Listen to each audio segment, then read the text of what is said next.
একটা ছিদ্র মুখ ছিল খোলা, সেই খোলার মধ্যে আমি পা দিয়ে গেছিলাম, আর সেই পা দেওয়ার কারণে একটা বিষ দোষার আমি আবু বকর সিদ্দিককে সুবল মেরেছে। আল্লাহু আকবার। আল্লাহ এই ডাক দিলেন, তাহলে কেন আমাকে খাদ্য নেই, কেন আমাকে ঘুম থেকে উঠে দেন নাই? হযরত আবু বকর সিদ্দিক রাদিয়াল্লাহু তাআলা ডাকতে বলেন, ইয়া রাসূলুল্লাহ, নবী গো, আমি আপনাকে ডাক দেই নাই, এর কারণ হলো আপনি ঘুমিয়ে আছেন, আপনাকে যদি ডাক দিই আপনার কষ্ট হতে পারে। আমি আবু বকর চাই না আপনি নবী আমার জন্য কষ্ট পান। আল্লাহু আকবার। তাদের কেমন ভালোবাসা ছিল, কেমন প্রেম ছিল।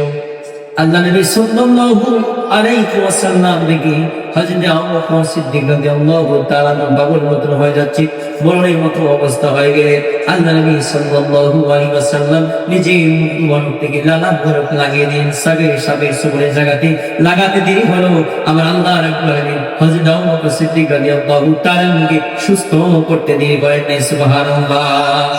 একটু আমরা নবী নাত করি, নবী চলো।